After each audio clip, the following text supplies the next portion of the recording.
welcome to the Red Leaf Gamescast. It's the modern Gamescast of the Red Leaf Retrocast. I'm your host, JD, joined here with Jay. What's going on? I'm not really here, don't lie to the people. Alright, you're a figment of my imagination. I'm just really good at Australian accents. Sure, let's go with that. I am a man of many skills. Jay, my fake puppeteer friend in my head. You've been playing games lately. I've played some games. Dude, maybe you're like Bray Wyatt and I'm just like the puppets. Oh, please. Don't even get me started on terrible wrestling. Terrible wrestling is terrible. Ugh. Jesus Christ. I watched some of TLC because I was just so curious about like what the shit show was. I was just bored at work. I just went through some matches as I was at work just waiting for shit, and holy crap, what an awful show. You made a mistake. What's the mistake? Watching some TLC, that was a mistake. Oh, no. It wasn't like I wasted time. It was just I was killing time during work to be like, what is everyone so upset about? And my God. You know, talk about a wrestling war and all that, man. We're about to get gaming wars again. PS4 or PS5 against Xbox Series X. And then there's Nintendo Switch doing its own thing. Is it actually called the Xbox Series X? It's actually called Xbox Series X, the sex box. That's what it is. Dude, it looks like a freaking trash can or a speaker. I thought it was a subwoofer at first. I'm like, okay, is that like connected to the box and you get super sound or something? No, it's the thing. It kind of looks like a freaking computer as well, like a shell, like a case. Well, that's what my buddy Joey on the Retrogaming-Cast, which comes out upon recording in a couple days. He thinks it looks like a computer tower, and it'll look nice with your other entertainment systems and your TV and whatnot. To me, it looks just like a heavy brick, black brick. Yeah, so like what you need to do with it, right, is you need to take it up to a very tall tower, and then just drop it off the side and see if it has the same impact as a brick. I'm sure you can kill a person with it equally. I'm sure you can kill a person with a NES. Yeah, some people like it. I see the appeal to it aesthetically, next to a lot of other entertainment devices. Because let's face it, a lot of these things come in black, and everything's kind of a rectangle or square or flat rectangle. Everything's around that. So I get what Xbox is going for there, and Microsoft. I can't wait for the PlayStation 5 to be a circle. You and your squares and rectangles. We got spheres. Yokohama Game Sphere. We saw South Park. I was about to do that reference to South Park. You son of a bitch. How good. You've seen the early like dev kit designs of the PS5, right? Yeah, it looks like it reminds me of like an old muscle car with like vents and crap just in it for the sake of cool appeal. Well, I mean, a big issue with since the PS3 is ventilation in their systems. So if it's got to look like a muscle car to get proper ventilation with how powerful the hardware is inside, I'm all for it, right? And the fact that it looks to be LED lit. What do you think of the design itself? Like the shape of it? It's weird, but dude, I can't wait for like the 0.5 console when it has a supercharger sticking out the top of it. Go full Sega 32X on us. Yeah, and then like that just like has a bunch of like neon stuff tied to that, and then like when you turn the console, it just goes like vroom. The PlayStation and PS2 had cool boot up sounds, right? Yeah, so like those. Yeah, so did the GameCube.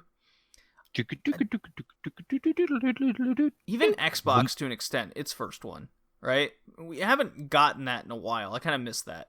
Because the Switch 360 had one too, I'm pretty sure, didn't it? Oh, I don't know. I don't have a 360. I'm pretty sure the 360 had one, because I had a 360 and a PS3, and I spent more time on the 360 than the PS3. But do you remember the sound off the top of your head? Yeah, I do, actually. Oh, How'd it go? Putting you on the spot. I can't like make a technological sound, dude. Well, I mean, we could go boom, and that's PlayStation. It was like, oh, yeah. It's just a quick little boop sound. Yeah. yeah. Well, that's kind of what the PS2 had as well. After like it loaded the disc. Pow. Yeah. And then like when Anyways. it doesn't load the disc, it's like, oh, that red screen asshole. I won't do that. I'm trying to get a game to work on I'm trying to get a game to work on my original Xbox because I just want to play it right now, and the fucking thing won't read, so I gotta open it up and clean it out, and it's a mess. What are you trying to get to play? More Castlevania: Curse of Darkness that we covered on the Retro Gaming podcast. You did. Was that the one that you broke the rules for, or was that a different one? The one I broke the rules for. There was a Castlevania game recently on the Retrocast you broke the rules for because Kev called you out on something. Oh, yeah. Well, that was because we covered Prince of Persia Warrior Within, and it didn't, it technically didn't qualify the 15-year rule. I read the date wrong. You can blame me for that. That was my episode. Well, it's okay. It's all fixed now. We're here. So you're not a fan of the design. I'm not a fan of the design of the Xbox Series X. I think the name is also Wii U-esque. Do you think it'll sell better than the Wii U? Well, yeah, it's Xbox. My mom is trying to call me about which MLW episode she needs to watch. Well, that's a very important call that you should probably answer. No. I'm just going to text her the answer. You should Off the top of my head, I'm pretty bring sure her on the it's podcast. 87. Bring her on the podcast. No, come on. 88. Can't wait to hear her responses for Wrestle Kingdom. It's going to be very interesting for me to hear her meet a bunch of people she's never met before. Yeah, she's agreed to at least once a month watch a major show for the WrestleCast instead of us continuing MLW. So I got a question for you. You know your mum better than I do, obviously. Who do you think she's going to get drawn to from the New Japan show? Probably Lance Archer? Well, that's if she wants to continue watching New Japan. No. Because like if she's watching Wrestle Kingdom Night 1 and or Night 2, like I've got to assume that one of the people she's going to get infatuated with is going to be Lance Archer. Maybe Jay White, because he's a hot hunk of man meat. Yeah, but dude, like with your mum's kind of taste of rugged individuals, wouldn't you say Lance Archer as well? Yeah, I mean he could be up there, sure. But he's got like those crosses on his back, and I mean, isn't that cultish to her? She's not into tattoos.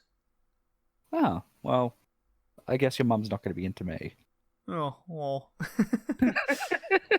Well, shit. We're here to talk about video games. The games we missed over the course of the year, because games don't come out in December. We're putting this episode out early. Short turnaround from the November episode. We got Yokai Watch 3, Sukiyaki, came out February, Void Bastards May, Outer Wilds May, Oxygen Not Included July, Sunless Skies August, and we're finishing up with Untitled Goose Game in September. Jay, how about we just get right into it? Make this a nice short and sweet episode. Short and sweet. Let's do it. Unless you got more things to talk about over the sex box. No? I think my phone's ringing. Your phone's ringing now. My phone already went off. Yeah, it was ringing. I'm ignoring that. Okay. Yeah, ignore it like I did. I did mine. My own mother called me and I ignored her. It was my sister. What does she want? I'll text her. Yeah, no, like, I mean, no, the Xbox is a computer tower / a bin / a speaker, and I'm sure it's going to sell enough to warrant making a 0.5 console, which is going to look even more so like a water-featured speaker thingy. Cool. All right. Cool. Into Yokai Watch 3 Sukiyaki. It is the combined full version of Yokai Watch 3. They tried doing the Pokemon thing where 2 versions come out, and you need both versions to catch other yokai. I guess when the second game came out, it didn't sell too well outside of Japan, so they waited. This is just theory by me. They waited until the final combined version was out, and it came to the US this year, so finally got to play it, because the 3DS, even though it is, I believe, is it region free? I believe it is. Yes, it is. Yeah, but the language wasn't in English, so I was like, oh, I'm not gonna play this game in Japanese. I don't know Japanese. That'd be silly. Sounds like you have my kind of a problem with the whole Yakuza Fender fiasco. Yeah, right. Yeah. So Yokai Watch 3 Sukiyaki came out in February of 2019. We totally did not cover it on this podcast because, well, what was February? February was Apex Legends, Trials, Anthem. Oh, yeah, there was a lot to talk about on that episode. Also, very hard game to find. Yes. I could not find a physical copy, and I couldn't get one on eBay for $60. They go for... It's a rare game already. Yeah, dude, like, I tried finding it the week it came out because I wanted to play it. I really like Yokai Watch 1 and Yokai Watch 2. I haven't bought it digitally because I don't like having digital games on my 3DS, mainly because my 3DS is half melted. Should get a new one. Still haven't played it, and I can't find it for any less than like $120. So, there happened to be an eShop sale, and I got Yokai Watch 3 digitally. It's you know me, Jay. I'm very much a physical whore. Makes two of us. Yep. But for Yokai Watch 3, I really wanted this game. It got good reviews, solid reviews, good reception, and it seemed like a game I would be very much into. Saw the eShop sale for, I think I got it for $25, maybe $30. And I got it digitally on my 3DS. And sure enough, this game is very enjoyable. I wouldn't put it in my spoiler top 15 of the year, which will at the end of the cast we'll go over the rules of what we're gonna do for our Game of the Year cast. It's gonna be different to this year's. Yeah. It'll be the third one of the Red Leaf Retrocast of Game of the Year, and we've done a different kind of ruling every year so far, so it's kind of keeps it fun and fresh. Either that or you just like making me squirm to do more work. Well, maybe. It's a combo of both. How about that? Sure, let's go with that. All right. So, Yokai Watch 3, I didn't really play 2, but I loved 1. I beat the hell out of that game. 3... Hold on. You didn't play 2? I did not. Why? You got to like choose out of your fleshy souls and bony spirits. You sure that wasn't a porn you watched? Like, no, because like the whole game is like divided into factions. There's spirits and souls. I know that's kind of the same thing, but shut up. Yeah. All right, anyways. And like depending on like what game you have depends on the donuts that you buy at the start of the game. And as we all know, like friggin' dude, buying donuts is a life and death situation. Is it? Never really had much problem. You just get my Boston cream, get my whatever icing that I'm feeling that day. If it comes to like warring yokai and stuff, it's a life and death situation. Oh, okay. I guess I haven't entered that realm yet. Also, dude, you gotta go cookies and cream donuts. What's wrong with you? Is there cookies and cream? I assume there's cookies and cream donuts. Well, there is here. I mean, Krispy Kreme, they're here. I don't know. Like, you have Krispy Kreme. I mean, I have Dunkin'. I have Dunkin' near me. That's it. I've never found a Dunkin' Donuts here. But then again, that's Australia. It's a New England thing. Northeast. Cool. And I grew up in the South, which Dunkin' just doesn't exist. I mean, there might be one where I used to grow up, but it was all Shipley's where I grew up. Anyways, enough about Welcome donut to talk. the Red Leaf Retrocast Donut Podcast. Yeah. I'm your host, Jay Silver. We're not talking about Donut County. Don't be confused. But Yokai Watch 3 is it's about two characters now. We got our main boy, and now we have a main girl who's incredibly geeky and nerdy, so we can all relate to. We had our main boy ends up first. moving to let's call it Texas, because everyone has southern accents. We had a main girl in the first and second one too. You know that. Well, you can choose between the guy and the girl in the first one, right? And the second one, yeah. Well, I didn't play the second one, so I don't know that. Okay, I'll shut up. But these are two like separate stories that intertwine in this third one here. Oh. Yeah. Okay, now I get So this is really neat. It feels like you're playing two games at once, almost. So our main boy moves to Texas, and the main girl comes across a yokai that died in a science experiment gone wrong trying to be sent to space. And he wants to meet the scientist. So he gets the girl to see yokai, and shenanigans ensue from there. Meanwhile, the boy is in Texas, and he's doing just his story is a lot less interesting, but the way they intertwine is kind of fun. Because that's where the scientist is now, and then the two characters come together and they have a common goal. It's very nice, and you can switch between the two stories whenever you want. But the game does kind of point you in the direction like, hey, you've reached this point in the story. Might be a good idea to play the other person's story now and get to the point, because this is now where they meet. That situation. Can you swap back and forth, or what's the go? Yes. You can absolutely swap back and forth. Is it just like a button that just like swaps your characters, like in GTA, or what? No, you have to reach a ghost save point of sorts. So you save your game and then you can switch. So you have to read. You have to find the specific things to switch. Think of like a save room. Oh, okay, yeah, I'm with you. Yeah. You go to a save room, you save your game, and then it goes, hey, do you want to keep playing as this character, or do you want to switch over to the other story? Right, I'm with you. Yeah. So that's really neat. And then, if you remember from our Pokemon discussion, how you and I, Jay, think, hey, this is the same game for such a long time.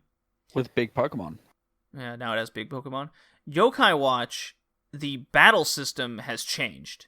So not only is they've from one my understanding of you saying what game 2 is, game 1, 2, and 3 each present a different form of story, right?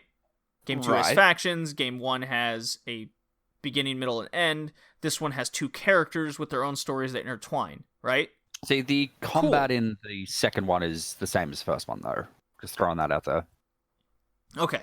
Well, the combat in this one is grid-based. Okay? Like a fractured butthole? Yes. You could absolutely make that comparison.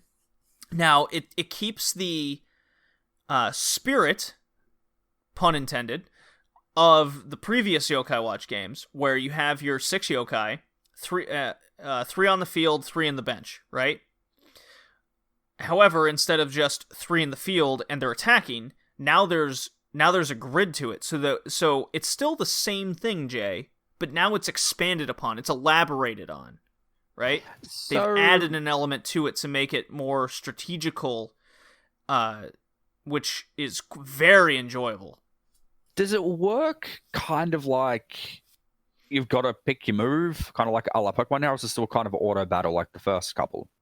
So it still has an auto battle just like the first two, so you're not being overwhelmed with new mechanics. The difference now is your big move to activate your Sultimate, as they call it. You know, your finishing move. Yeah, like in the first couple, you've got to like do the mini game down on the touchscreen. Yeah. So you still have that, but now there's a grid to it. So where you're placed on the grid and where the attack falls on the grid. So you might say Jibanyan, he's the Pikachu of this game, right? For references people will more or less understand. That Sultimate of Jibanyan will only attack the first row and the second row, but it won't attack the third row, while another yokai will get the first column and second column, but not the third column. Catch my drift? Yeah, I'm with you. So, like, question then, like, it's where things are placed, can you accidentally hit allies, or is it not that unforgiving? No, it's not that unforgiving at all. You can't do that. So you'll attack over your allies. So what I can compare this to is the early Final Fantasy games, okay? Where you can have your party, you can have certain members of your party placed forward, certain members of your party placed backwards. The forward party will be attacked first from enemies. So think of shields, if you will, and your swords are in the back, or spears or arrows. So it's definitely taken a lot from the very early old school Final Fantasy games in that sense. And it's added this grid attack based system so you can physically see, and that's more of kind of like a Fire Emblem thing. Maybe that's a stretch, but that's kind of what off the top of my head is where I'm going. And things will fall on the grid field where you can place your characters and you move them, so you can collect blue orbs to increase your ultimate power, or green orbs to increase a little bit of health, and you can interchange between your bench and your field, and then you just wait like a few seconds for them to start attacking. Feed them food. You get yokai the same way, feed them food, trying to get them on your side, then they come. So it's very much the same game, just elaborated on with a little bit of story change to it. Just out of curiosity, who's the girl's partner? Is it Jim and Yan as well, or is it something different? No, it's something totally different. Is it the ghost thing that tried to go to space? Yes. How would you describe what it looks like? Ooh, been a couple weeks since I played it now. I think it's like a weasel. Another marketable animal. Good to hear. Yeah, it's definitely a marketable animal. He's got a cute little story to it. He's like, I was. It's such a yokai watch thing because they can talk and they can have personalities, unlike Pokemon, where it's just here's a Pokemon, right? All the yokai have goofy personalities to it. He goes, I was all alone. I was devastated. I thought life was over, and then the scientist came in, and he took me in. And here's the girl just going, kind of seeing where this is going. And then the scientist hooked me up to devices, and he's like, we're gonna go to space together. And he experimented on me, and they're like, whoa, experimented on you? I mean, used you as a guinea pig. No, come on, I wanted to be a part of it. I wanted to help him towards his goal. I wanted to be with him. And then he shot me in a rocket, and then the rocket exploded, and then I died. I think Jibanyan's backstory is he got hit by a truck. Jibanyan's backstory is he got hit by a truck. There was a funny moment with Jibanyan where first gets to Texas, and he goes, and they have their little moment there where he goes, I smell a... Yes, I feel it. A truck's coming. I have to... So he still has his desire to beat up trucks. And, of course, you're in Texas now, so it's a big fucking 18-wheeler semi-truck coming over, and he just looks at it and goes, that's a big truck. I don't think I can handle that. And they do a lot of stereotypes, like all Texans like barbecue, and everyone speaks an accent, and the accent's so thick you can't understand them. So they have my favorite yokai now, which is the linguist. So instead of a linguist, it's a linguist. So with the ability of this yokai, you can now speak any language. That's pretty rad. So is Texan its own language? Texan is its own language. Yes. It's quite glorious. I freaking love Yokai Watch. It's so good. I wish it got more freaking popularity. It needs more love. It's really popular in Japan. It hasn't clicked the same because it's not Pokemon, right?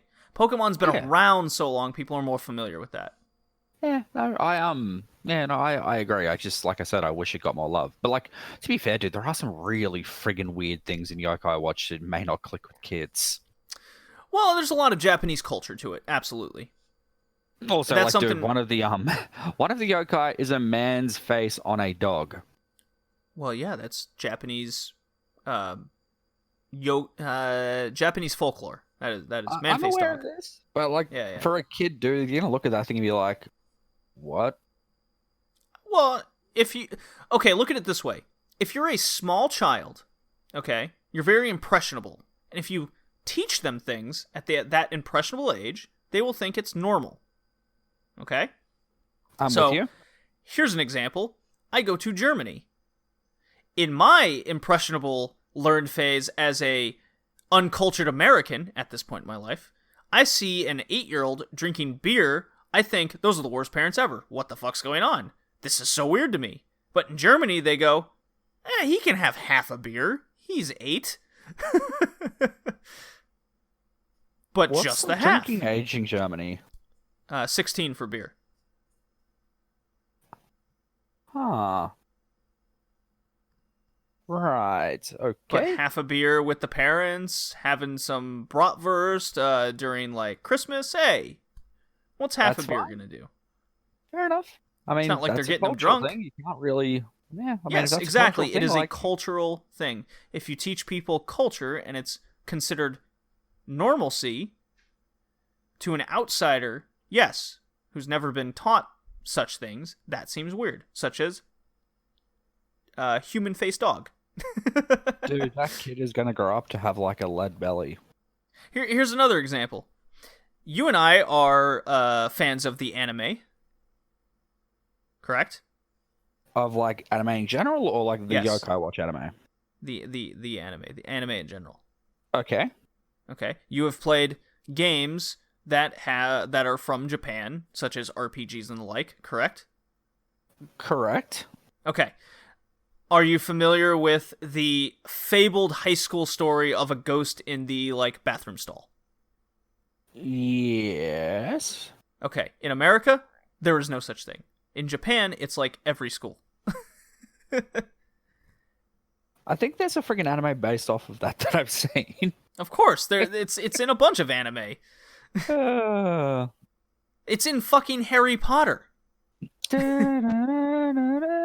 There's the chick that died and she hangs out in the bathroom stall. Moaning Myrtle or whatever her name is. Yeah, Moni Myrtle, yeah. So it's there, so it might be part of UK culture. I don't know because I didn't grow up in the UK, even though I lived in London for a year.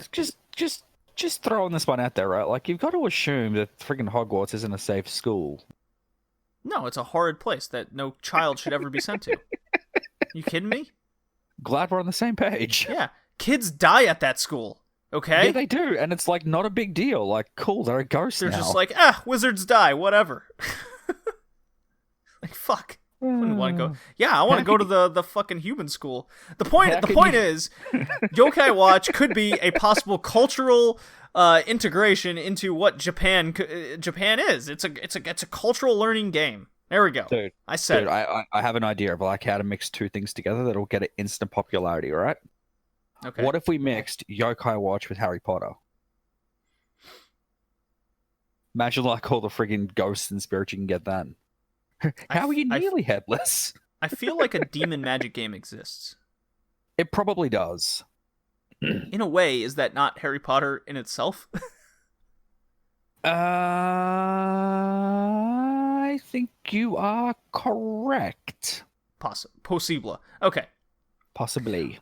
Let's move on. We've spent like 20 minutes on Yokai Watch 3. Well, I mean, that's a good indication as to what the rest of this podcast is going to be like. 4-hour episode. Let's do this. All right. So I played so on Game Pass, which I've really come around on. They Xbox has been putting a lot of indie games on there, so they're getting my $5 a month off Game Pass. I played Void Bastards, which came out in May. That's a title.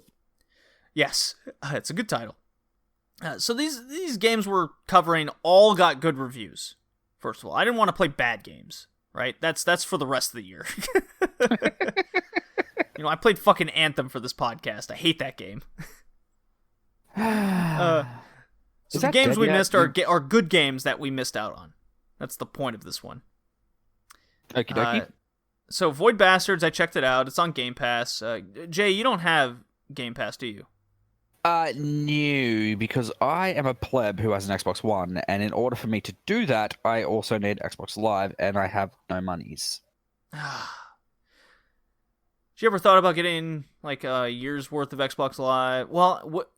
No, because then you have to get Xbox Live plus Game Pass on top of it, don't you? Correct. You can't just get Game Pass.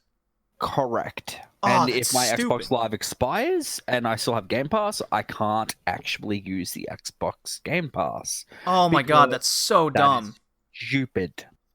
Because I have a See, PC and I can just get Game Pass and it's $5.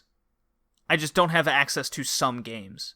Yeah. See, like, I kind of wish that was an option because I would gladly give them $5 a month. I don't need Xbox Live. Yeah.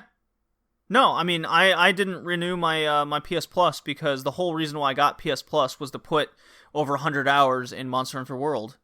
And now it expired, and I'm not playing Monster Hunter World anymore, So that's it. I don't need PS Plus anymore.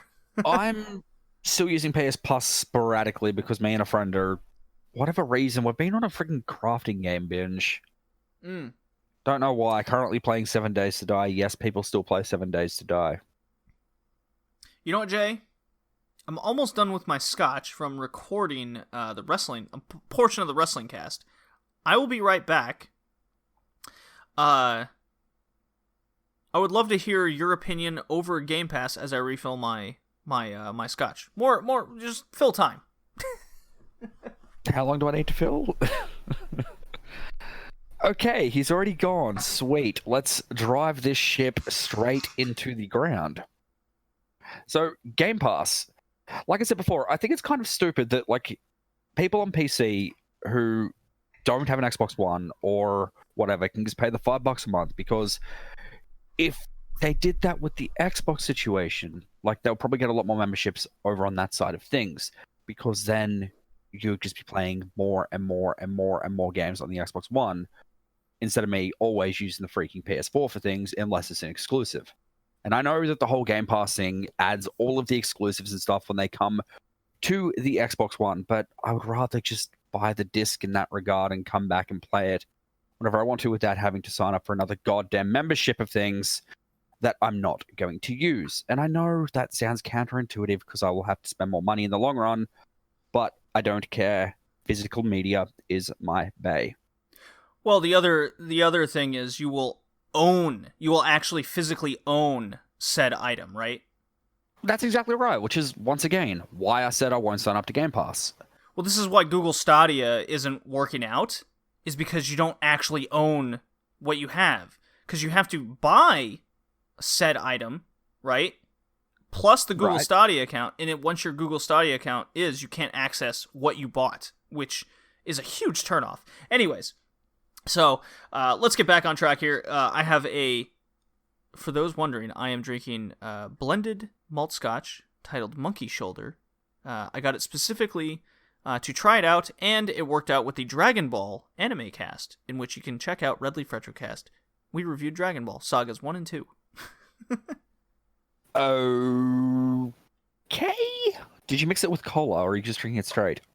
I'm drinking it straight, man. I'm not a Neanderthal, okay? Do you not drink it with ginger? No, this is a good scotch. I drink it straight. There is the occasional one I might put a single ice cube in for flavor. Okay? A single ice cube. A single ice cube. I don't want to water it down and become more of a Neanderthal, all right? Dude. I am a cultured human being. Okay, yeah, Jay? My culture of drinking scotch recently was last year at Dominion, and we both know how that ended. Mm. Oh, you didn't just drink it. You swam in it. Also, dude, I've got a friend here that's been brewing like homebrew honey bourbon. Oh, so I like good. honey bourbon. Me too. I like honey bourbon. What I've come to do is if I'm feeling if I'm like low on money or low on funds or whatever it might be, I get a nice Vermont syrup actually, and I'll add like a little bit or a good honey, and I'll add that to a little bit of the bourbon or even a particular scotch. This has become the drinking connoisseur cast. But anyway, Void Bastards. We gotta get back on track here. Welcome to the RedLeafRetrocast alcohol. Holy podcast. shit! This is honestly one of the most fun casts we've done all year. So Void Bastards is a first-person shooter roguelike with cel-shaded, cartoony type graphics. Actually, that sounds pretty cool. Actually, so. Visually and mechanically, everything's great. Okay? Make that clear right now. There is a British narrator, which is hilarious. It's very much in the lines of the Stanley Parable, in terms of how it nails the comedy, at least with me.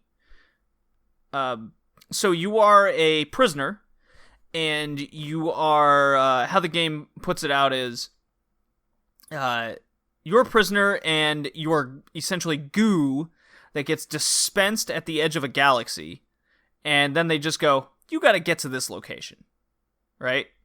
And in order to get to that location, you have to acquire parts and items, fuel and food, to make items and make the jumps to get to points in space to get to your end location. And where the roguelike comes in is for every like meteor area or asteroid field, abandoned ships and the like you come across, you have to acquire said parts, fuel, and food to survive and get to your next location. The end goal, if you will. And there's leftover crazy enemies, robots, machines that are out to kill you in these locations where you're trying to get these items to get to the next location. It's a very more simplistic game than how it sounds. Okay? Okay. So let's say you're first dispensed. You have no items, right? You have nothing. All you're given is a gun and possibly a bomb, right? So you go to your first abandoned ship, and your abandoned ship entails some fuel, some sandwiches you find in lockers, and then you come across some scrap metal, and this scrap metal will create you a device that can detect important items or other scrap that you need to make other items on ships along the way. So you can kind of map out your not immediate path, or not long-term path, but you can get a better idea for your immediate path. You go onto the next ship, and it gets a little harder. There's a harder enemy in that location. Maybe you need to rest and fill up health or whatnot. And upon each death, everything that you've acquired to that point stays with that ship, right? But it goes back to start. And that's where that roguelike, rogue element comes in. So, is this a game for me in particular? I would say no. I played it for about a couple hours, and I went, this game's very nice. It's visually great. Mechanically, it works. It just doesn't work for me. I don't know why. It doesn't have that action-packed sense that a Dead Cells does. But for, say, Kevin of the Red Leaf Retrocast, I think he would like this. I think he would love it. It's his kind Interesting. of yeah, and it's got a lot. It's got a good amount of comedy to it, which is it adds a lot to it. So this is a subjective, objective type game where I admit that it's a good game. It's just not for me.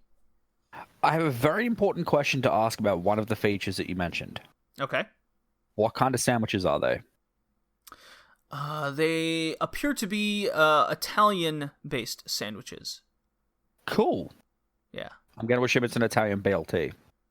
I don't know. There's no bacon, but it definitely appeared to be a couple kinds of different meats within it. There was definitely lettuce, though. Definitely noticed lettuce. MLT? Meat, lettuce, tomato. Meat, lettuce, tomato. I can't confirm or deny that there was tomato involved. ML, meat, lettuce. Yeah. Nah, but like this game sounds really interesting. Like I'm having a look at it now. It looks kind of fun and got that whole kind of Borderlandsy sort of aesthetic to it with the cell shadiness, but in a different kind of feel. I won't go as far as to saying it's a roguelike Borderlands, but that's kind of how I would describe it, to be simple enough. To make it as simple as possible to understand. It's rogue Borderlands. Borderlands. You don't have the weapon choices, obviously. I didn't describe any crazy weapons that you get, but you have to craft weapons with materials you get and how to advance along the space line to get to your end destination. Fair enough. And it's available on Game Pass, so it's if you pay $5 a month like I do, there it is for you to try out. Or $15 a month if you are a console pleb like me. Which is half the You price know- of the game in the first place. You would think that if you were a PC person, you did not get an Xbox. All right? A little sidetrack here. If you did not get an Xbox, you think you would have to pay, let's say, $10 or $15 to get Game Pass, right? Correct. And you get all the same features, okay? But you pay more. Correct. But if you got an Xbox, let's say you just want Game Pass. Which is what the original Game Pass was made for. Exactly. You would think that would be the $5 option, right? Let's say you don't have Xbox Live. You would just pay the $5 for all the same features, or even delayed titles, like I already do with PC. Because you have bought Microsoft product with the Xbox, you have the thing, right, that you need. To quote Owen Hart, you have the thing to get the thing. That would be that would be the option, right? And then if you have Xbox Live, it comes with it. There's your $10 option. If you have PC, that means you have not Xbox Live. You don't have an Xbox. You have PC, so you pay the $15. That seems to be the linear progression, right? Yeah, indeed. And like I was saying before, like I would happily pay the friggin' whatever it was, like a month to like the $5, whatever it is a month to like play exclusives and stuff. But the thing is, because I need to play Xbox Live and I'm not going to use it, I would just buy the friggin' disc. Yeah, because and to further go, then you own it. Exactly. But that's also my other thing why I don't have PS Plus, because I've actually had listeners ask me, do I have PlayStation Now? And do I have PS Plus? And I go, well, I don't have PlayStation Now, and I don't have PS Plus. And they go, why? That seems like something you would be really interested in. And I go, my response is, I think it's a great service, right? It's the same as Xbox Live with Xbox Game Pass. You need both, which I think in of itself is stupid that you need both to access the service, right? Okay, so let me ask you a follow-up question then. If you didn't need PS Plus, would you have PS Now? I would say no, because I have all these games already, right? And PlayStation does something I absolutely agree with from a business standpoint, where they have their exclusives not available at launch on this service. And here's why. Microsoft does. Microsoft does. Gears 5, Halo, State of Decay 2, Crackdown 3, all on Xbox Game Pass, because they're pushing that. But what does that do? That is less reason to A, buy the disc, and concentrate on the console sales, right? Which is more important to me from a business standpoint of what you want to sell, right? So when PlayStation comes out and says, oh, these X games are exclusive, but they're not available on this service, etc., that makes sense to me. You want your console to sell, you want your game to sell, and that gets the developers more money, gets them to stay with you. You get what I'm going with this, Jay? It's almost like you and I have a similar mindset. I'm not totally against Xbox. I love competition. That's why I love this WWE AEW. Well, yeah, competition creates cash. I love it.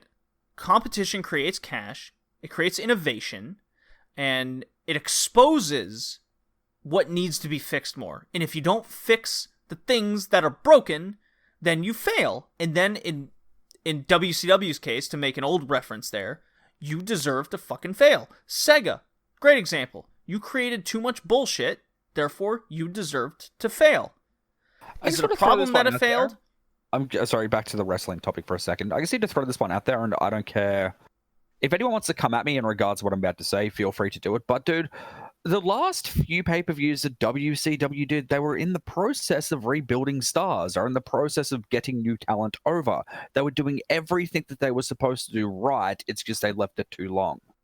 Yeah, I'll eventually get there in my rewatches. But from my vague memory of what WCW was trying to do, their TV show was still pretty shit. Don't know that for sure, but the pay-per-views... Put that No. Yeah. And top that off with the merger of Time Warner and AOL, and them losing hordes of money. It was inevitable of its fate. Like, it was too late. Yeah, right? It was. But like I said, they were trying.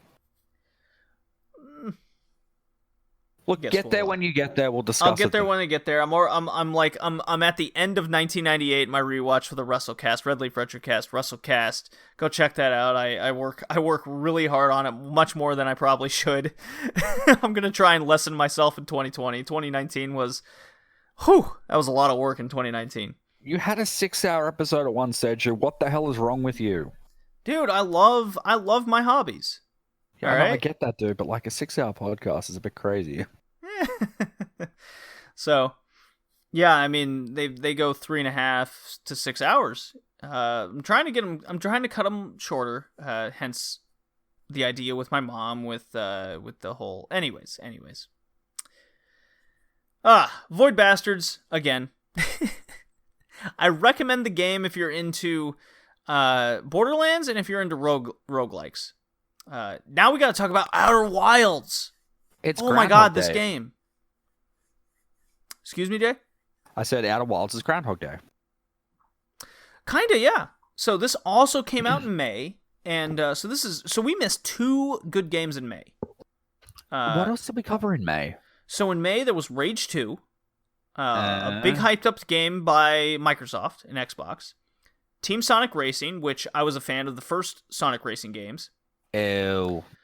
Blood and Truth PSVR, which is an excellent PSVR game. Plague Tale, and then Five Nights at Freddy's VR. So we had some good topics there. Fair enough. Yeah. So we had the games. We had the list to fill. It was April. That was the short month. That was Katana Zero's Heaven Vaults, Mortal Kombat 11, Days Gone. It was basically the Days Gone cast in April. Yeah, it was a good game. I liked it. I still haven't gotten it. I'm not. It's not bad. Just like Assassin's Creed Odyssey, it's not as bad as my initial reaction to it and my first experience. And the guys at Days Gone have really gone out of their way to try and fix the game. So a lot of the things are broken. It's a case of, God damn it, guys, why didn't you get it right when it came out? Because games are released as betas at the moment. We know this. But they're not. Look at Nintendo. But Nintendo's the exception to the rule. That's not the exception. That should be the standard. That is the standard. Well, you don't release a broken fucking game. JD, if it was the standard, don't you think that friggin' Nintendo would be doing better than they currently are in this gaming world? Nintendo is fucking nailing it right now. Yes, but like, look at their sales and stuff compared to other things. They already passed Xbox in sales of this gen, and they're only like 2 years in. I actually didn't know that. I think I'm still thinking of the Wii U stuff. Never mind. Disregard my comment. Yeah, the Nintendo Switch has outsold the Xbox One already at this point. Good. That's how successful they've done. So, Nintendo fucked up during the Wii U, and look, just like the 3DO, I admit the console itself was hot shit, right? It was garbage. No. You've got to live by your 3DO sword and die by your 3DO sword. My all right, that's my gimmick on the Retro Gaming podcast. I love I do like the 3DO. I do like it. It is so unique to its generation, right? And yes, it did fail. I still stand by there are good games on it, just like the Wii U. Did the Wii U mess up in so many ways? Absolutely. I think the Xbox One, even the 360, messed up in so many ways, right? What have we look, the Xbox 360 sold well, but what was their biggest problem? The exclusives, right? What happened when the Xbox One... Yes. Go back. Jay, I challenge you to go back and look at the exclusives of the Xbox 360. Okay? Just trying to think off the top of my head now, like Gears, Halo, Crackdown, Saints Row 1. That's all I can really think of at the moment. I I'm think sure Left I'm 4 missing Dead something was that's one of them. important. Yeah, I think Left 4 Dead was too. Oh wait, no, hang on, maybe I don't. I'm sure. Hang on, I'm gonna look up a list of this, and we're already way off track in this episode. But Sure. stuff it. So the Wii U had good games. Their exclusives were strong. It was a lot of the marketing issue. So then what happens in the next gen? Nintendo learned from their mistake. They didn't fix the game problem. They fixed the system problem. Okay. Here we go. Let's very quickly have a quick look through this. The top 10 best 360 exclusives. Number I gotta one. know the website you're using. It's Paste Magazine. So number 10, Forza Motorsport 3. Number 9, Dance Central. Forza. Number 8, Shadow Complex. Number 7, Geometry Wars. Geometry Wars is freaking awesome. Number 6, Alan Wake, which is another great game series that I quite really liked. Number 5, Gears 2. Number 4, Crackdown. Number 3, Halo 3. Number 2, Fable 2. And number 1, Left 4 Dead. There you go. We pretty much named them all, though. Yeah, pretty much. Yeah. So you see where I'm going with this? What did the Xbox One do? Nothing. The same games rehashed, right? Well, we don't have a Left 4 Dead 3 yet, but sure. You see But my point, that's though? just because Valve don't know how to make a third game. Forza, Halo, Gears. You get where I'm going? And that kind of goes with at the start of our cast with the reveal of the sex box. Forza, Halo, a third party game. Third party with the 360 happened to be Left 4 Dead that gen, couple others.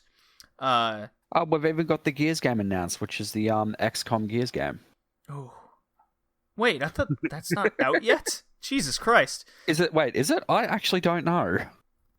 Anyways, fuck. Oh my god, totally off. Wow, totally off topic, and I've had a bunch of scotch tonight. This is Outer fun. Wilds, Groundhog Day in Outer space. Wilds. So this game was highly regarded, probably the highest reviewed of this entire particular cast. Also came out in May 2019. How much of this did you play? Did you demo? Did you look at, Jay? I'm curious on this one. Jay? I think that should answer your question, and it's not because I didn't get time to. It's because I haven't purchased it. The game's only about $20. That's the other thing. All of these games, with the exception of Yokai Watch 3, which is rare, and you kind of and have about to buy it digitally. $150. Yeah. They're all like $20 games, all of them. So it's kind of a great bonus. They're all indie games that you probably might have missed out on, with the exception of Yokai Watch. Anyways, Outer Wilds is... It's kind of like Void Bastards, if I'm being honest. In this case, it's instead of a set path that you kind of have to choose from, it's an open world Groundhog Day situation roguelike. No, I'm scratch the roguelike comment, because it's not randomly interfacing worlds. So you're an astronaut that the whole tutorial section is really cool. How it introduces everything, teaches you all the mechanics, teaches you the space flight, how to use your propulsion system. Then you get in your ship, and then you look out into space. You see a planet to go to, and you go to that planet. The objective of the game is to basically find frequencies to more or less solve this kind of Groundhog Day situation that you're going through. More or less. There's a little bit more to it and different objectives to everything, but you pick a planet, you go to it, find the frequency, go to another planet, and go from there. And if you die during more or less environmental issues, so you go out into space, you have no oxygen, you drown, asteroid hits you, whatever it might be, your life flashes before your eyes because during the tutorial, you came across kind of this statue-esque deity that has you go through all this again, Groundhog Day style. So then you can from there go immediately to your ship because you already have the launch codes and all that from the tutorial. You already know it. So you enter it, pick your planet, and go to it. Rinse and repeat till you get to the end of the game. Do you remember the things you've encountered on the previous planets that you've been to, if you've died? Yes. Sweet. Because you are that person, right? You played it already. Yeah, no, right? no, You I was just curious. You don't need to go through it again because you remember, right? Yeah, no, I get that. I was just curious because like there are some games out there like your roguelikes and stuff where if you die, you've got to redo things. Oh, yes. So in this, that's what more or less makes this different from Void Bastards, where it's a new character, so they don't know what you've gone through already. So you kind of you might have to go through the same ship again, rehash the same supplies, maybe encounter the same enemies. In Outer Wilds, you don't get that. You already know that, so once you figure that out, you don't need to go to the same planet again. So the game progresses much faster. I was much more into it than, say, Void Bastards. It's a very unique game of the year. My problem was there just wasn't enough action to it. So kind of this fell into that kind of Death Stranding category where I'm just like, man, this is just progressing so slow. I don't feel like I'm doing enough in the game. The travel is really cool. It felt like interesting No Man's Sky from a story perspective. Right. Yeah. I don't have much else to say about Outer Wilds. It's gonna be tough. I really tested it out a couple times for my top of the 15, so you have to find out if it makes the top 15 of mine. Come next month. Cool. Yeah. All right. Oxygen not included. Moving on. Moving on. Oxygen Not Included is a game where you need to find oxygen because it is not included. Jay, I've seen you done your research. So, I was hesitant to put this game on the list because it's been in beta for like 2 years. Okay, it's one of those games. Then, okay, is this the full release or is this just like a beta? This was the full release. This is why I'm covering it. It is officially the full release. It's a full price title now. And this is why I'm covering it. Because it's the first game where I've actually liked that I couldn't wait for it to have a full release. Okay? Right. So, how I discovered this game, Jay, is actually from Markiplier on YouTube. Whoa, that's a name from the past. Well, I mean, he's still very popular. I'm aware of that, but it's been like ages since I've watched any of his stuff. Oh man, I love his stuff. He's very goofy. He's a fun personality. Anyways, Oxygen Not Included. He played quite a lot of in its beta phase, and then pretty much by the time I watched those videos, I looked this game up because I was like, man, this game looks a lot of fun. I wonder how much this is. And it goes, oh, its full release is coming July, and of course, when I discovered this, it was fucking August, so it was out, and I went, oh, shit! Oh, my God, the Halloween and Black Friday and Christmas sale might be coming along. I might get it then instead, and sure enough, it went on sale. And that's when I got it, and I fell in love with this game. It is a straight-up kind of Civilization-type game, but survival elements. So, have you ever played Civilization or anything like that, Jay? Yeah, I've played a few of them. I'm not good at them, but I've played a few of them.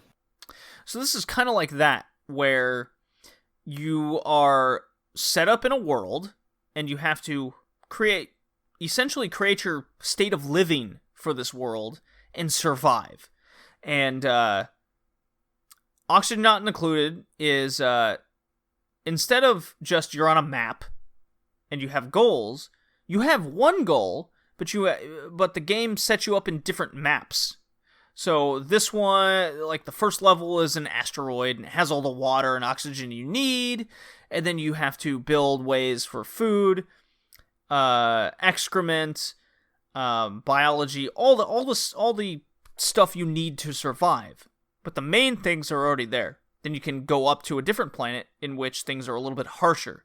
Maybe you have to search for water within a certain amount of time and get it before essentially you die of dehydration.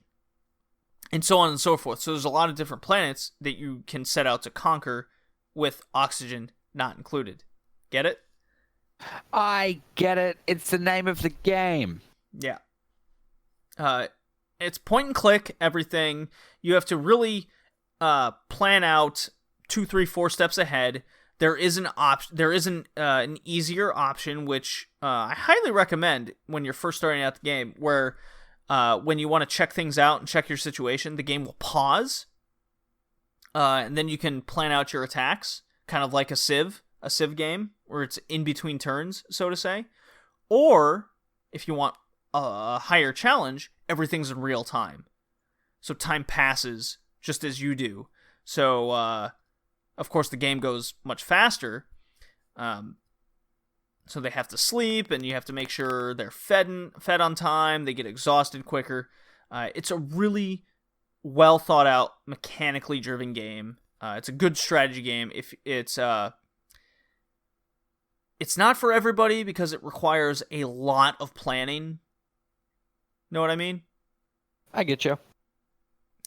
But if you're really in, I would say if you're into kind of the Shining Force series, the Fire Emblem, and you're really into the strategy element and planning ahead, this game is perfect for you.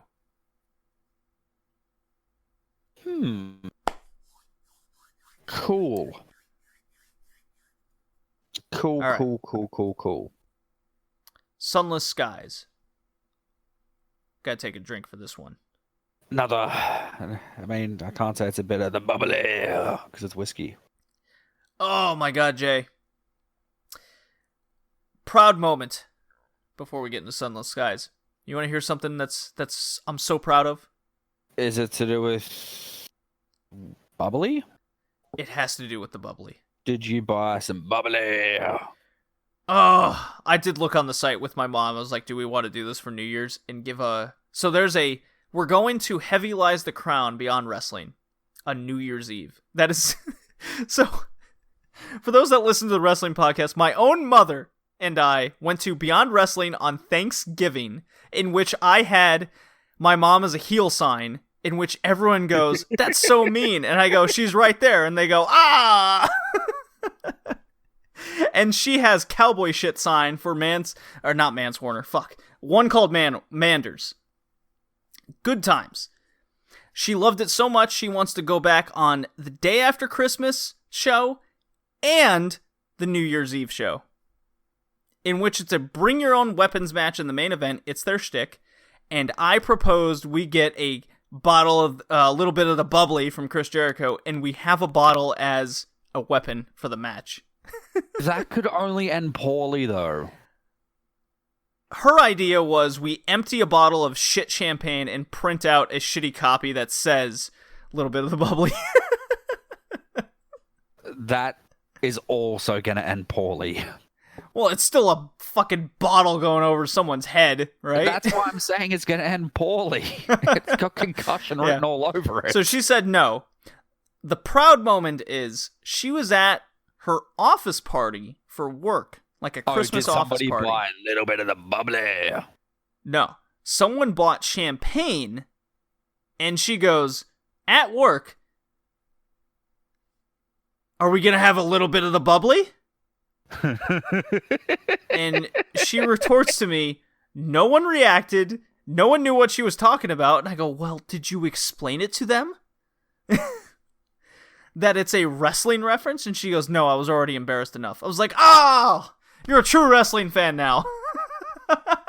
Damn it, Donnie, you're supposed to freaking you're supposed to explain this stuff. That mean, you know what that means though, Jay? That she loves AEW enough where now she's referencing things. That is pretty cool. The lapsed fan is no longer a lapsed fan. She is just a fan now. That is pretty awesome, dude. That is what this means. All right, Sunless Skies.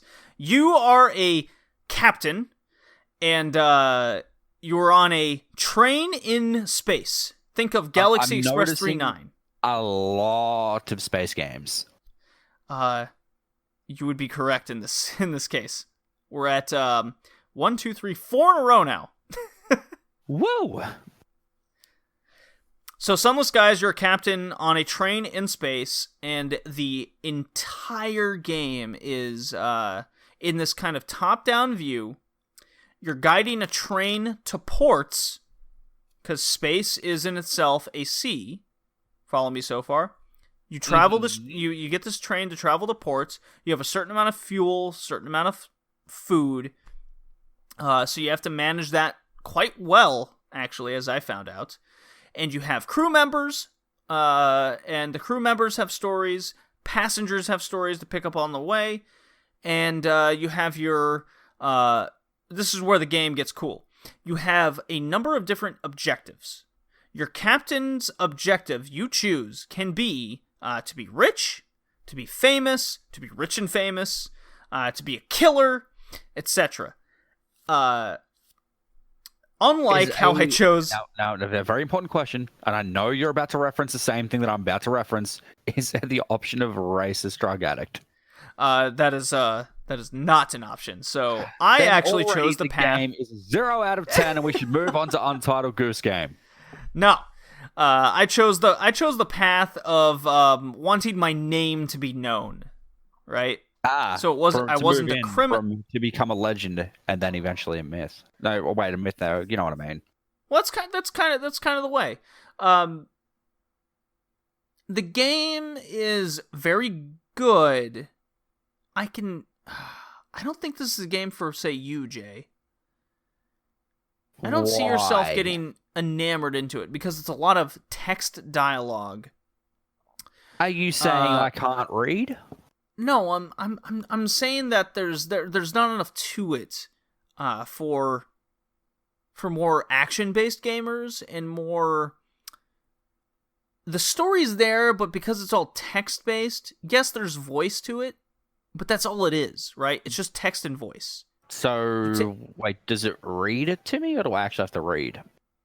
It does read it to you, but you have to keep clicking all the time. Doesn't have an auto scroll function? Yeah, it doesn't do that. That's weird. Yeah, it was a little odd. I personally just like kind of the point and click adventure games. I'm very much into those. It's very much one of those. So if you like the homage of a point and click adventure, but you have to guide a ship and fight things, fight creatures and whatnot as the ship's going, and your ship does have health, so you can raid ships that are broken down or ships that you encounter, raid them, and there's point and click adventure elements to consequences. Like, oh, the dialogue will come up, oh, the ship is rattling heavily, and it seems that this area is blocked. Do you A, move said obstacle and risk your crew? 23% success rate.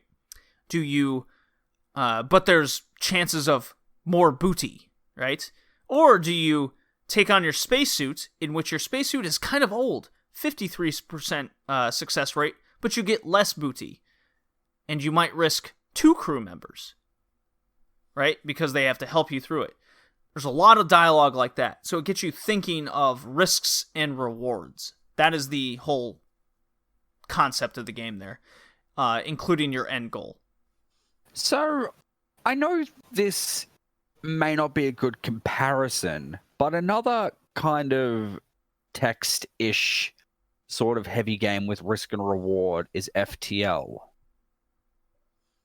Have you played FTL?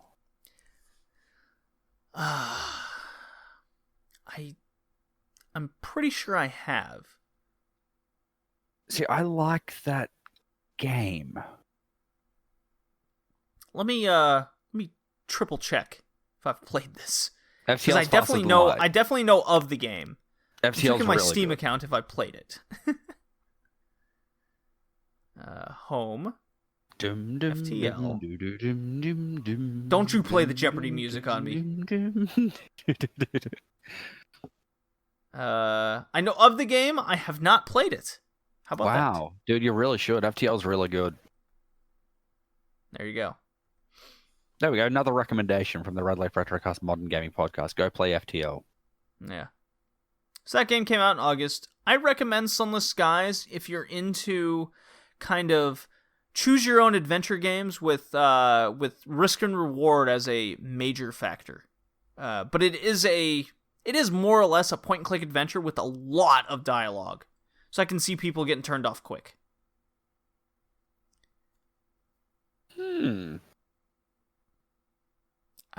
I would actually recommend watching a Twitch stream of it for like 30 minutes and decide if you like it or not from there. Fair enough. Yeah. On to the final game. Untitled Goose Game, our last one. Jay, take this away as I drink the rest of my scotch. But my playthrough that I watched of this was a joke. Well, tell me about the joke. Dude, can you beat Untitled Goose Game without honking? I find it kind of hard to do. You cannot, because as soon as you start the game, you actually need to honk to start playing the game. Oh. So already the run was off to a brilliant start and proving that no, JD, you cannot beat Untitled Goose Game without honking. And that was pretty much the video. I kid, of course. So Untitled Goose Game is a game where you play as a bastard goose who goes around pretty much pissing off the townsfolk and completing tasks on a little checklist. Like, hey, can you lock the gardener in his garden? Can you steal the glasses off a blind child? Can you be a prick to everyone who is not being a prick to you? Is essentially the goal and aim of Untitled Goose Game. This game was a cult hit immediately. Dude, this game's freaking great. I love this game. So do I. And awesome enough, it's coming out on PS4 tomorrow and Game Pass tomorrow. Dude, this may be in my top 15. It might make mine as well. It is simple enough and aesthetically pleasing enough where you might just go, yeah, it does everything right in a video game to enamor a player, right? Yeah, it's nothing complicated. You know what it reminded me of? Hitman, but you're a goose and not killing things. Hitman and you're a goose, not killing things, is being a bastard to everything that goes in your path. Like, hey, look, there's a sandwich here. I'm going to take this and throw it in a lake because I can. It has so many fun elements to it. Dude, it's just not that it factor that makes a game unique, that makes a game something to be played. Yes, I absolutely agree. I don't know how it became a cult hit, but it was definitely the memes. It was definitely internet society that made it popular. You can't fault a game for that at all. It just means, as you said, it had the it factor to bring it together, right? Right. And if anything, it really wanted me to play. It got me to play the Hitman series. I booted up Hitman 2: Silent Assassins. It is the only Hitman game I have, and I played a little bit of Hitman 2 for the podcast. A couple other Hitman games. I played Hitman Contracts way back when that came out. It's really wanted me to seek out those retro Hitman games again, because I think this is a valid comparison. Untitled Goose Game is Hitman without the killing. I swear. And as a goose. Because the crux of the Hitman games is solving the puzzle to kill the guy, right? In a number of different ways. In Untitled Goose Game, those tasks that you're looking to fill to cross off your checklist are all puzzles that you're trying to figure out, and there's more than one way to solve them. Right. Yeah, there are. Is that not great? That's really cool. I love this game. It's so simple. It's affordable. It's fucking free on Game Pass. Or not free. It's included with Game Pass, and I don't know off the top of my head if it's on the PlayStation Now service. Ultimately, it doesn't matter. I'm going to be a goose. But you can be a goose, cause chaos. It's great. There's nothing more to say about Untitled Goose Game other than that. This is my... it's close up there with Yokai Watch and Oxygen Not Included. If Oxygen Not Included wasn't beta for 2 years prior to the cast, that'd probably be my top one, but it's between Untitled Goose Game and Yokai Watch 3. I can completely agree with that. Now, JD, I have an idea. Okay. So, you know how with your mum, you with my discussed mom, with her a wrestler of the fortnight or whatever. For us next year, in order to do our Game of the Year cast, why don't we pick a game, both of us, each month that we have played from the list, and then we can discuss what we feel was the best game out of the ones that we liked the most from each month. So if it's a competitive month, let's say, okay, so if we look at, I don't know, looking at the previous months here, March, there's Devil May Cry 5 and Sekiro. Well, which one of those two would you have picked for yourself? In that particular month, without completing the game, probably Sekiro. Fair enough. So you don't think that's would a fair that comparison? Automatically discount Devil May Cry 5 from the Game of the Year list? No, but I was just thinking it would have been interesting to see how our tastes may or may not have changed over the course of the year when we go back and look at the games that we thought were the best for that time. So in my case, I really liked Sekiro in March, but by the end of by the end of like summer, I realized I couldn't beat it, and it falls lower. Yeah, exactly. Okay. I mean, we could rank things like that. That sounds fun for next year. Yeah. I Alrighty. like that idea. Well, okay. That has been the Modern Gaming Cast recap of 2019 Games We've Missed podcast. So before we close out, the rules of the Game of the Year cast for next month. Oh yeah, I forgot about that. Go. Is Jay and I are going to come up with a top 15 of 2019. Each game will get a point system allotted to it. So rank 1 will get 15 points, 2, 14, etc., and so on. Okay? Based on our two picks, lists, the games will get allotted points combined, and that will make up our top 15. Now, there is a stipulation involved as well, because in previous years, for remasters and remakes, they have not been included on the list, i.e. Ratchet & Clank, for example. That was a remake of a previous title of the same game, right? Mm-hmm.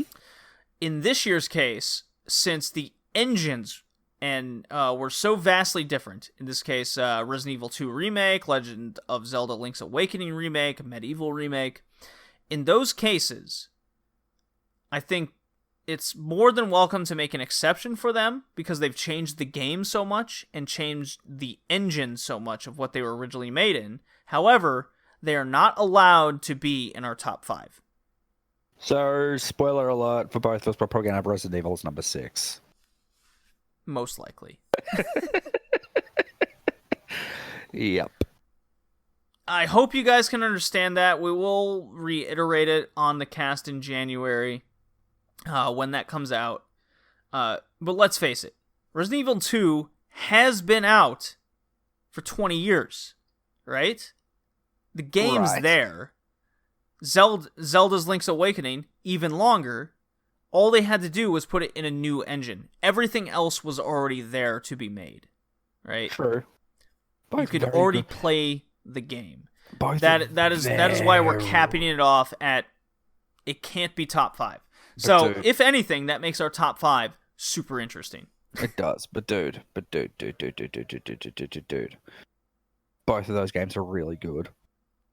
Oh yeah, I don't deny that at all. Indeed, neither do I. Yeah. So I think that covers everything. It does. That was technically episode 27 of the Red Leaf Modern Cast, the Games Cast. We finished out December with games we've missed. I hope you enjoyed. And we'll see you next month with our Games of the Year. Indeed. Peace out, guys, and until next time.